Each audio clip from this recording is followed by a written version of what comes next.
Hi everyone, welcome back to our 6th episode titled Music or Moody. We're the Chorus. I'm Nithya. I'm Alyssa. And I'm Anvita, and in today's episode, we're going to be talking about music and how it affects our mood and cognition.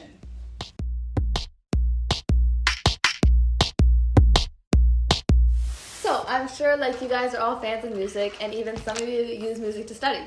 Do you guys use music to study? Or... Of course. Wait, for me, honestly, it really depends. If I'm saying for history or... No, wait, I don't use music. Blah. Sorry. Anvita looks so shocked. I don't use music to study, but I use music to do my homework. But it really depends. I won't use music when I'm studying for science or math or doing homework for those subjects. But then I'll use music for humanities, or when I'm writing an essay, I use music for that. For me, it's the complete opposite. I remember sometimes when I'm doing history notes, and then I have chem after, and I'm literally just doing homework. I can't listen to music while reading something. Mm-hmm. I can if I'm not that interested in it or I don't need to recall it. Mm-hmm. But for history and app I can't listen to music while I'm doing it because it's too much on my brain. And for me, I'm really waiting to be done just so I can listen to music and do chem or math.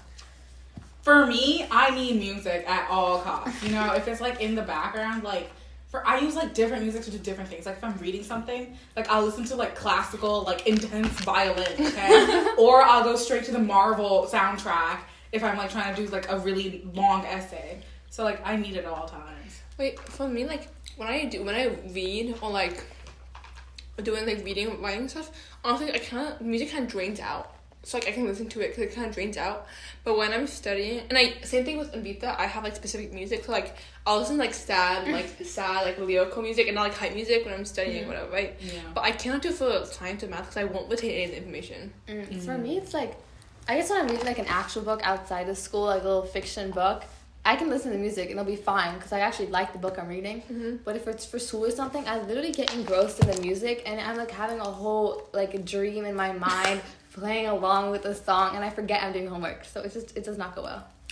So we all use music to study, but kind of in different ways. And music is really helpful for different types of studying or different parts of your day. So music affects mood, brain development, and cognition. So let's get into how music affects us psychologically. So obviously music plays a huge role in a person's emotions. When you're sad, you listen to more melancholy kind of music, Mm-hmm. And when you're happy or really energetic, you listen to more upbeat sounds. Yeah. I was at the library one day and I was reading a book called You Called Sam. I read that book. You read that? Why would you read that? It's so sad. I read it a long time ago. It's so sad. I was in the library crying. Okay, it was so embarrassing. I was crying in the library. Okay, and then when my mom picked me up, I literally created a sad rainy day playlist on the way home because I was I need the sad vibe, and I listened to it. The vibe is too real. And I read the book again. I was this hits the music. For me, it's certain parts of the song. Do you ever go back and repeat that certain part of the song because that's the way you're feeling? In Risk by Gracie albums, that part. Yeah. But for me, it's I hate when people talk over songs, especially in cars. I go on a car drive to listen to music. And here you are talking over the song. Shut your mouth. It's disgusting. Especially that one part that you exactly. Then you have to repeat. And they're why are you playing the song again? Yeah. Because you won't shut up. So research has shown that music can induce both positive and negative emotions. A study by these two scientists, sorry I can't pronounce the name, from 2008, identified several mechanisms through which music evokes emotions, including brainstem reflexes and emotional contagion, stuff like that. So these scientists, they identified mechanisms brainstem reflexes, as Alyssa said, and it's when sudden changes in music, such as a loud sound, can induce an emotional response. And another mechanism is emotional contagion. It's where listeners mimic the emotional expression of the music, leading them to feel the emotion themselves. I feel is what we were kind of talking about. Mm-hmm.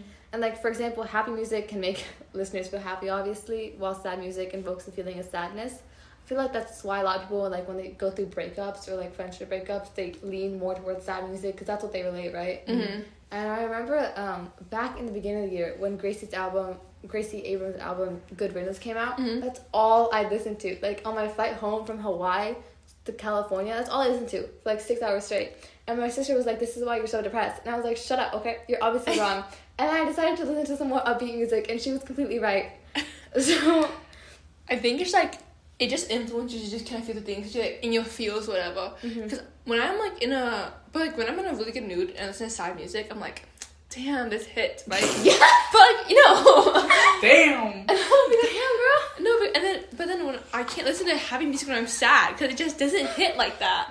Happy. Every time I think of like your mood switching, I think of that one scene in Harry Potter when Ron leaves and like that train song comes up.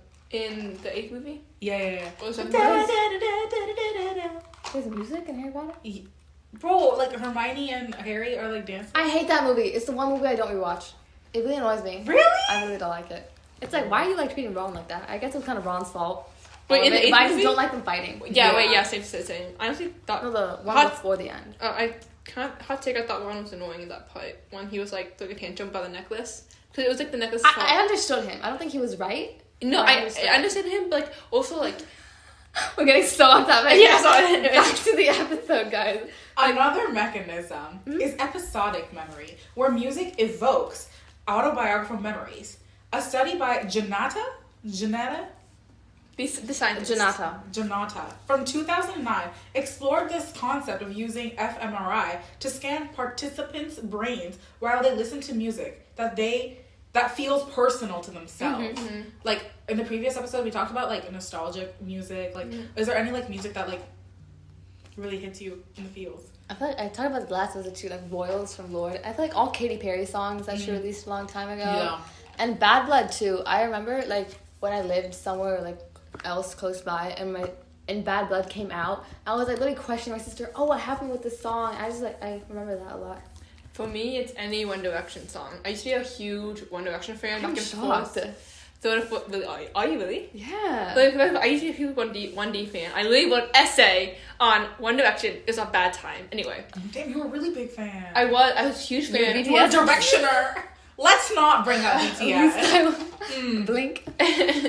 So this research showed that music can activate the medial prefrontal cortex, an area associated with self-conscious thinking and autobiographical memories. This is why certain songs can instantly transport us back to a specific moment in our past. Like how BTS transforms you back to literature in 7th grade.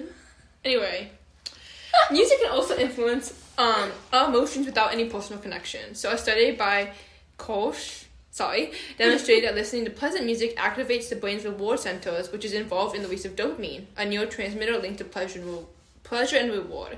It's similar to the feeling that you get when you eat chocolate or like any sugar, but it's ignited by music, which I think is pretty interesting because you wouldn't typically think that music, something like that's more audio, can evoke a dopamine like release. Yeah. And I feel like listening to music also just increases blood flow to brain regions that generate and control emotions. The limbic system, is that how you say it? Okay. Which is involved in processing emotions and controlling memory, lights up when our ears perceive music. So I think that's like why we react to it differently. And like the feeling when you hear a particular moving piece of music like can be the result of dopamine. Like as your brain becomes familiar with a particular song, like your body may release dopamine upon hearing the first few notes of the song. I think that's why when you hear like really upbeat songs like of your childhood, you get really happy, right? It's like, oh my god, I remember this. And it's like we talked about in our last episode, like conditioning, like just as Pavlov's dogs learn to associate food with ringing a bell. That's just called conditioning. Our bodies like actively anticipate pleasure upon feeling those like familiar notes and music, and it's just kind of like positive reinforcement. Like you listen to those songs to feel happy. Yeah, and then also I forgot to bring this up earlier, but listening to music with the release of dopamine is kind of like reducing pain perception. So a really fun fact, like really something that I thought was interesting was when you listen to music, you feel less pain, which I wouldn't think about. And I heard that women who go through labor, and when they go through labor, if they listen to music, it's like not as painful to them. Which I thought was like something that can affect you so psychologically, even though you're not putting anything in you, whatever. Yeah, you know when you're really upset and like you just like put your earbuds in and you want to walk. Yeah, that itself is so. For me, it's like sorry. No, go. Okay, thank you. It's like music that you can relate to like insanely, literally good riddance for me. But it's like you listen to it and I feel like you feel so like heard, kind of. Like I've never gotten when people say that until good riddance, but it's like you feel kind of better almost. Like you're wallowing in your sadness, sure, but it's like someone like knows the exact feeling that you're feeling, like whether it be like if you're happy or sad. I think that's why also people like really say to singers like, "Oh, you saved my life." Yeah. That's why like lyrical songs are so like lyrics have such an important in music. Like obviously classical music can help, right? But I feel like lyrics adds another level of depth to like music and songs that really help connect the audience with the singer and like evoke specific types of emotions. They're ultimately like stories that like the audience connect to. Every song is like that. Yeah. Yeah. Alright, moving on. Music has significant cognitive benefits. It can enhance various aspects of brain function, including memory, attention, and problem-solving skills. Some studies show that listening to music improves cognitive skills such as fluency, working memory, and recognition memory. One well-known phenomenon is the Mozart effect, which suggests that listening to Mozart's music can temporarily boost reasoning abilities. The original study by Rochser, Shaw, and Kai found that college students who listened to Mozart's music perform better on reasoning tasks than those who sat in silence or listened to relaxation instructions. Wait, honestly, this really surprised me because when I play Mozart on the violin or like the piano, so irritated. You still play the violin? No, not anymore. Quit that immediately.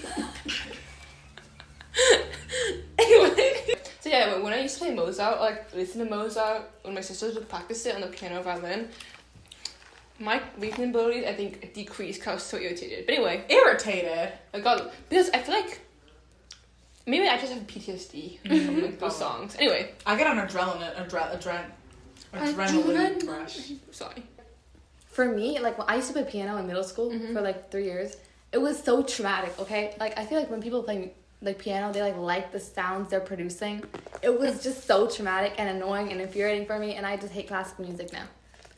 So moving on from like the Mozart effect, right? There's another recent study that showed that the benefits may not be limited to just Mozart or classical music. Schellenberg conducted a meta-analysis experiment and concluded that any music that's enjoyed by the listener can enhance performance on cognitive tasks due to an improved mood. Who's Schellenberg? He's a scientist. I see. Yeah. So music can also improve focus and concentration. A study by the scientists Hallam, Price, and Katsuro found that playing background music in a school setting improved the behavior and academic performance of the children in the classroom. Wow. The key is that the music should be non-distracting and enjoyable to create an optimal learning environment. Which I think is like kind of true because in Spanish last year, my Spanish teacher used to play music while we did our worksheets, and not only did that make it a lot more fun and just like not drabby and like not boring, like I'd actually do the worksheet, but I feel like it kind of like made me work faster. I don't know if it's just me or like, you know. We used the type of music. I remember freshman year, our Spanish teacher, she literally played music, but it was Spanish music that no one had heard of. It was like Spanish pop. Yeah, like, and everyone in class, no one was I love the Spanish no pop. one was doing their work. Everyone was analyzing the song and the music video. They were like, please play Despacito. Like, no, thank you. So moving on, like there's different studies when it comes to like the effects of background music, and they've like shown some improvement on cognitive abilities. There are two scientists, Jude and Rickard, who performed a study where participants listened to about like 3 minutes of music after learning some new information, and it was seen that they had better like recognition memory a week later. But like however there is some evidence of like reduced cognitive performance when music is present, so it really depends on like the type of music listening to, and I think also how you can focus, because I think in the beginning of the episode we did talk about like how I cannot listen to music when I'm studying humanities, like versus Alyssa only can.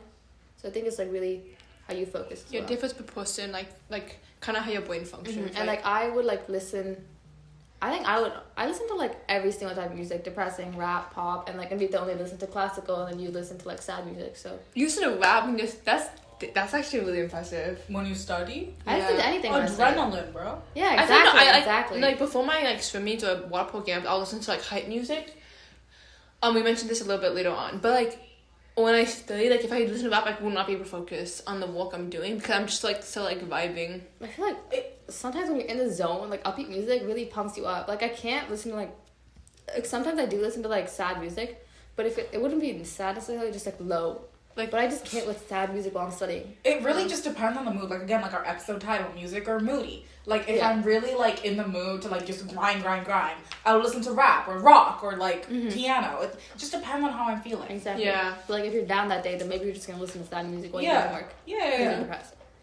It's like also like what we were talking about, right? Like for musicians, because of their extensive training, like affecting functional organization of their brains, musicians have been shown to like have greater cognitive abilities than non-musicians, and their memory would be less compromised over the years. I think that's why like a lot of people like want their kids to get into music when they're younger. I think it does help build a lot of good habits, like learning it even. Patience, focus, all those things. As Nithya was saying, apparently the effect of playing an instrument is greater than that of other extracurricular activities. Research by Cross and Chandrasekaran, who are two scientists, showed that musical training enhances auditory processing, which can lead to better language skills and improved ability to understand speech in noisy environments. Musicians also show greater neural plasticity, which is the brain's ability to adapt and recognize itself. My mom and dad really instilled this fact into me when I was a kid, and that's like, this is why we'll have me do instruments, because it helps like memory, it like helps like understand things like at first sight, like sight reading, and it just helps the brain a lot. And they also my sister that, and like this is why my second sister is kind of a better learner than my first sister, because she practiced more on the piano, and like that really helped her brain kind of develop, and like with this auditory processing of language skills, improve ability to understand speech, and like that's why she can focus more on noisy environments. Wow. But I quit earlier than they did, and also I did not practice at all. Sorry, but basically like I can't really focus in noisy environments because I'm so stimulated by everything around me, and my auditory processing is not as good. Like my older sister, she can learn languages really quickly, and my parents think it's because they put an instrument, right? But also, what was I gonna say? Oh yeah, but then for me, like we did this in the last episode, we talked about it a little bit, but like my auditory learning, it's horrible because I can't comprehend what I hear. I feel like also learning, like, you know how people are always like, oh, like, learning languages at a young age is so much more like efficient than like an older age, because you have like time to grow. I feel like learning piano and just like sheet music in general at a younger age can help you like incredibly, because sheet music is so complex and there's so much that goes into it. Like you need to be focused, you need to be patient, like all of those things, and it just like brings you to like a higher level of learning, and like it involves sound. So I think like music like really at a young age, I feel like can really change like your habits. Like I did the same thing as you. I didn't practice at all, and I quit like really early on, other than most people. That's why I'm not like that. But like, my parents had me play piano from when I was four to about 13, 14. And I played violin from when I was 5 to like 14, 15 too. Yeah. Sorry, I think it's a waste. Honestly. I only did it for 3 years. For me though, my sister is definitely like learned a lot from it, but I also think it did help me in some ways. Like, I could not play like my left hand on the piano anymore, but it's just like the cognitive abilities and like kind of memory. I think it really helps with memory. And like, I hated the fact that my parents made me learn an instrument when I was a kid, because I hated like practicing for it. But like, I feel if I had a kid, I would make them learn an instrument at an early age because it's so helpful. I think that honestly goes for like any extracurricular, not just music. Like if you take sports, like some people don't believe this, but I believe like if you like were in a sport as like a young kid, you would be better than like when you grow up. And like some people say like, oh, you could still like be really good at a sport like you're in high school, but I think like compared to if you started in the beginning, I think there's a huge difference. But also like that's like more practice, like but for like learning languages and music and stuff like that, they just really like there's just more proficiency in it as you have more time to grow. Yeah, and like same with both, but also like it especially helps like develop your neuroplasticity. Yeah. And like music also just like music is so broad. I think it can help you in like better learning habits. It can help you like go through emotions, and like going through emotions like literally kind of like therapy. Like I think music therapy is like a really popular practice that just uses music to like address physical and emotional needs of people. And it's like also very effective in managing pain, like we talked about that a bit earlier, and anxiety in medical patients. I think this resonates with me a lot. Like when I'm really anxious or like I'm really overthinking something, I think like listening to music kind of just like helps it fade away, or just like calm down, like sort of. And like even like there was a meta-analysis by again more scientists called Brat, Dilio, and I'm not gonna pronounce this one. And they Potvin. They found that music therapy like significantly reduced pain and anxiety in patients undergoing surgery, which I think like Alyssa talked about how like women in labor, they listen to music to like help ease the pain. So it's like a common pattern. It's also beneficial for mental health conditions such as depression and PTSD. Another meta-analysis by Albers revealed that music therapy can reduce symptoms of depression and improve like someone's quality of life. So for individuals with PTSD, music therapy can be a non-threatening way to kind of process that trauma. Another scientist, Benjamin, Amir, and Wolf conducted a study with combat veterans, and they found that group drumming sessions help participants express their emotions and reduce PTSD symptoms. Wow. So typically in this scenario, making music is more effective than listening to music, but both has its benefits. Like I think artists who are going through like a hard time, they make music, and because they're able to write their lyrics and like kind of make their music, they kind of are having a way to release their emotions and process their trauma in an effective way. I think like this, the artist Nessa Barrett, she went through a really hard time when she first started making music, and I think she talked about it a little bit, but that music kind of helped her a lot because she was able to like write down what she's feeling. Yeah, there's this like interview with like a bunch of singers. I forgot what it's called. I think it was on Vogue or like Variety, and either Billie Eilish or Olivia Rodrigo said like how they write songs or like lyrics, not songs, but just like lyrics every single day as like something to just help them get through the day. So it's just kind of like an outlet. It's a moment of like reflection and like Like how some people write in diaries, some people like write notes app, some people, I don't know, talk on a phone. Like some people write music. Even for those without mental health conditions, music can be useful for stress management. Listening to relaxing music has been shown to lower cortisol levels, reduce heart rate, and make someone feel a lot more calm, which you talked about earlier. It can also help reduce the body's stress response before a stressful task, like sport meets, competitions, or big tests. Like, I always seen, like, those shows where, like, someone has, for example, swim meet, and they're, like, listening to music in the locker room. Just kind of have them, like, calm down, like, find a pattern of breathing, and, like, not like, panic before, like, a huge thing. I've also seen people, like, listen to hype music before doing these things. Yeah, to hype them up. Yeah. And like I think that something to note is that like different music affects your brain differently. Like classical music has like a slower tempo. It's just inherently more calm. So it's known to be like effective for relaxation and like reducing stress. Like compared to jazz or pop, like classical music does have greater reductions in anxiety. Wow. On the other hand, more upbeat music with a faster tempo can enhance performance during physical activities, like Avita mentioned, with like games and competitions. A study by these two scientists demonstrated that listening to fast-paced music during exercise can improve endurance and performance by increasing motivation and making the person feel more hyped. Like I think during freshman year PE, if I had like headphones in and I was listening to hype music, it'd been so much less painful. I wish we had music in PE. It'd be so much less painful than running like straight on. Like, that was horrible, I think. I remember in hockey freshman year, like before season started, like it wasn't official or anything, so you could run with your headphones, like if we're just like 5 people there. And that was so much more like better than like running in like a whole crowd, like one person holding a speaker. Because that just like really annoyed me, especially if it was like not the music you can choose. You're like trying to like run and then listen to this like weird rapper singing versus like... Because I know, like, if I could run with, like, music I know, it would actually help me. Yeah, for sure. Concentrate on the song instead of, like, what you're doing. Kind of. Definitely. That's why I wish we could have put, like, underwater speakers for swimming and water polo. Wow, like, that would be sick. That would be so cool. Because, during water polo season, we had to speak... Well, mostly our heads are above the water for water polo, so we had a speaker and we would play, like, really high music. It'd be really fun. But during swimming, like, your head's underwater the whole time, right? So you really can't. So I was like, oh, if we had underwater speakers, we could be jamming it out right now. That'd be so cool.